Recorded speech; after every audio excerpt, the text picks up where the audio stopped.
একটা মহাকাশগামী যানকে পৃথিবী থেকে সূর্যের দিকে নিক্ষেপ করা হলো, পৃথিবী থেকে কত দূরে সূর্য ও পৃথিবী সমান মানে টানবে? পৃথিবী আর সূর্য কেন, কেন মঙ্গল আর সূর্য নয়? যাই হোক, this is our mother earth, which one? This one, blue, কারণ আমাদের পৃথিবীর 70% না কত শতাংশ যেন পানি। এবং this is the mighty sun, সূর্য। ওকে, এদের মধ্যবর্তী দূরত্ব কত?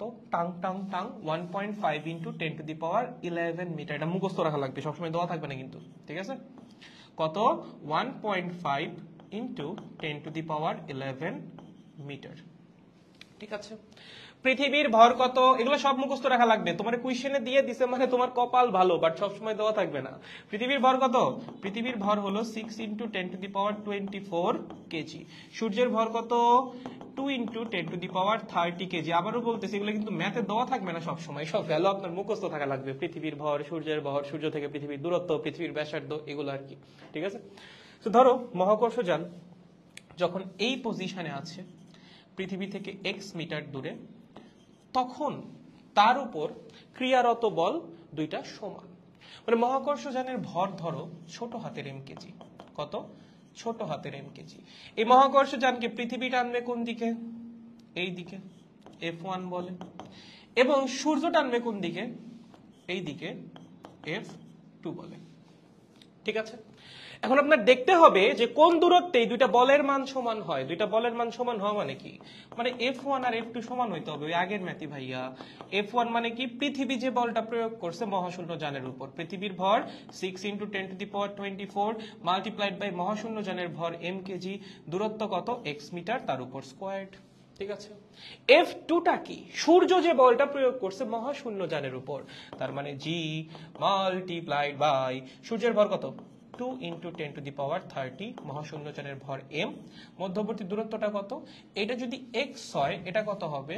এইটা হবে 1.5 ইন্টু 10⁻11 মাইনাস x, কারণ টোটাল ডিস্টেন্সটা 1.5 ইন্টু 10⁻11 মিটার, ঠিক আছে? তাহলে নিচে বসবে 1.5 ইন্টু 10⁻11 মাইনাস x, তার উপর whole squared. Okay, so we have to solve this. এখন এটাকে সলভ করতে হবে। কিভাবে সলভ করবা? দেখো, জি এম কাটাকাটি যাচ্ছে, তাহলে উপরে থাকতেছে 6 ইন্টু 10⁻24, নিচে থাকতেছে এক্স স্কোয়ার্ড, ওখানে থাকতেছে 2 ইন্টু 10⁻30, নিচে থাকতেছে 1.5 ইন্টু 10⁻11 মাইনাস এক্স, তার উপর হোল স্কোয়ার্ড। তাহলে আসতেছে এই পাশে 1.5 into 10⁻11 minus x divided by x, তার উপর whole squared is equals to 1/3 into 10⁻6। Okay, মানে 3.33 ইন্টু 10⁵ আর কি, ঠিক আছে? সো এখান থেকে আপনার সলভ করে এক্স এর মান বের করতে হবে, ওই যে প্লাস মাইনাস দুইটা নিয়ে। হ্যাঁ, আর আমি লিখে দিই আরেকটা লাইন, তো তোমাদের জন্য সুবিধা হবে। 10⁻11 minus x divided by x is equals to plus minus 3.33 into 10⁵।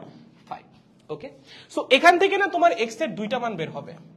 X এর একটা মান আসবে পজিটিভ, এক্স এর আরেকটা মান আসবে নেগেটিভ। অ্যান্সার কোনটা হবে? অবশ্যই পজিটিভটা, এটা হবে অ্যান্সার। কেন পজিটিভটা ভাইয়া?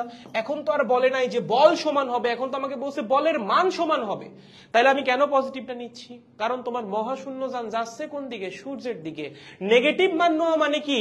মানে হলো তুমি এই দিকের কোন একটা ডিস্টেন্স নিছো, তোমার মহাশূন্য যান তো এই দিকে যাই নাই, মহাশূন্য যান তো পৃথিবী থেকে সূর্যের দিকে যাচ্ছে। সো অবশ্যই মহাশূন্য যান এই দুজনের মাঝামাঝি কোনো একটা জায়গায় থাকবে, উল্টা দিকে না। ওকে, সো অ্যান্সার হবে কোনটা? পজিটিভটা, ঠিক আছে?